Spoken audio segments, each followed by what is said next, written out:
7h35, vendredi dernier, une panne informatique a paralysé aéroports, transports ferroviaires, des chaînes de télévision, la bourse, les hôpitaux dans le monde entier.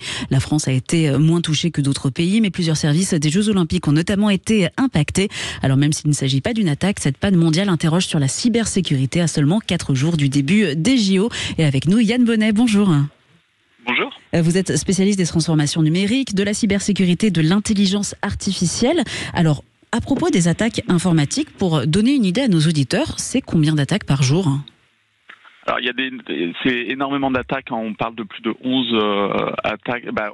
Une attaque toutes les 11 secondes au niveau mondial.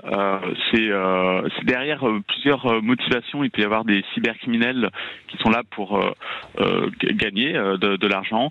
Malheureusement, c'est devenu plus facile de gagner de l'argent par la cyber qu'en vendant de la drogue et moins risqué. C'est aussi des attaques de type espionnage qui peuvent faire extrêmement mal et de sabotage dans certains cas. Et les cibles sont très diverses. Par exemple, la semaine dernière, c'est la région Pays de la Loire qui a subi une attaque. Il y a également 2 casinos d'Aix-les-Bains qui ont dû fermer leurs portes après un incident informatique majeur dû à une attaque. Donc des cibles très très variées. Il faut bien comprendre en fait que tout le monde est concerné. C'est pas que les gros. Et d'ailleurs, on voit depuis quelques années un déplacement de la menace, notamment vers les acteurs un peu les moins matures. Et on pense notamment aux collectivités, aux mairies, aux hôpitaux, oui. Et puis surtout aux PME, qui représentent 99% de notre tissu économique. Il faut bien comprendre quand on a une attaque, un hôpital qui est attaqué, dans les minutes qui suivent, c'est les infirmières qui savent plus quels médicaments ont été prescrits aux patients. C'est une désorganisation totale. Donc ça a des impacts très réels dans la vie, dans nos vies quotidiennes. Et est-ce que les hôpitaux sont des cibles plus faciles ? Parce qu'il y a eu Corbeil-Essonnes, on le rappelle, Armentières, Nantes ou encore Cannes qui ont été visés. Alors, il y a des moyens qui sont mis, mais pour essayer de se protéger, mais il y a encore des efforts assez élevés à faire. Encore une fois, personne n'est à l'abri, donc il faut avoir un certain nombre de réflexes et essayer de protéger, d'anticiper au mieux, se préparer aux attaques. La question n'est plus de savoir si vous allez être attaqué, mais savoir si vous allez avoir la résilience le jour où vous serez attaqué pour prendre les bonnes décisions et avoir les bons réflexes pour faire en sorte que vous rétablissez la situation la plus rapidement possible. Et cette panne, alors c'est pas une attaque, mais c'est une panne mondiale qui a eu vendredi. Elle en dit beaucoup sur notre dépendance à Internet et au numérique. Oui, vous avez raison. C'est une panne qui va rester a priori dans l'histoire du numérique sans précédent. Donc effectivement, vendredi, on a pu voir à la fois des avions qui étaient cloués au sol, des numéros d'appel d'urgence, notamment le 911 aux États-Unis qui étaient hors service, des médias qui ont été touchés, des caisses de supermarchés, des sites de commerce. Donc ça, ce qu'on voit effectivement, c'est que nos vies sont désormais très dépendantes du numérique. Et lorsqu'on utilise l'informatique, on utilise l'informatique dans tous les domaines. Et effectivement, quand il y a une panne de ce type, les conséquences peuvent être assez terribles. Et est-ce que là, le risque est plus grand ? Alors, attaque et peut-être panne, mais surtout d'attaque pendant les Jeux Olympiques qui approchent, on est à 4 jours de la cérémonie d'ouverture. Alors les JO, d'abord ça va être un très bel événement sportif, l'événement majeur du sport.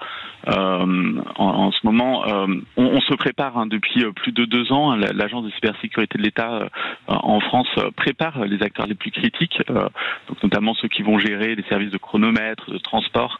On s'attend à une augmentation de la menace, parce qu'évidemment il y a énormément de personnes qui vont regarder ce qui se passe en France pendant les JO, et certains acteurs malveillants pourraient essayer de toucher à l'image de la France.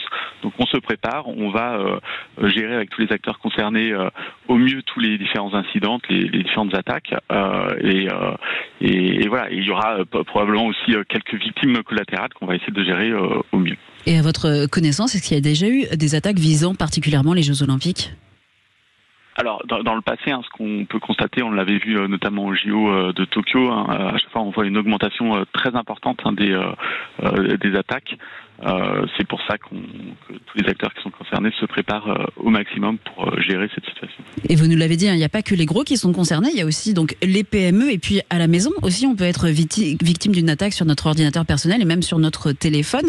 Alors comment on se protège ?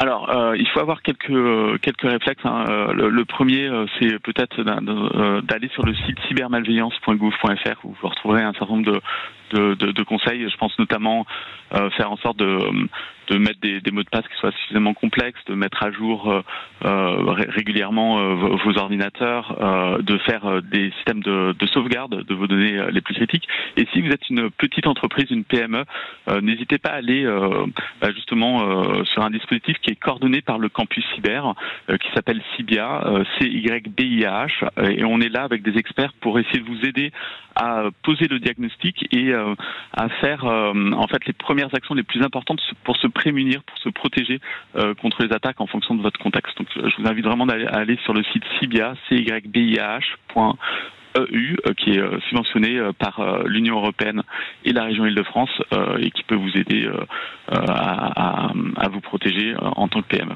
Et en un mot, les mails ou numéros de téléphone qui nous paraissent un petit peu bizarres, on les ouvre pas. Oui, il faut pas de naïveté. Si vous recevez un SMS, un mail qui vous promettent un iPhone qui est même pas encore sorti, bien sûr, vous cliquez pas. Ça peut être une première étape pour essayer de vous rançonner. Merci beaucoup Yann Bonnet, vous êtes donc spécialiste des transformations numériques, directeur général délégué du campus cyber, ancien directeur de cabinet de l'Agence française de la cybersécurité, également ancien membre du groupe d'experts sur l'IA de la Commission européenne. Très bonne journée à vous. Merci à vous aussi.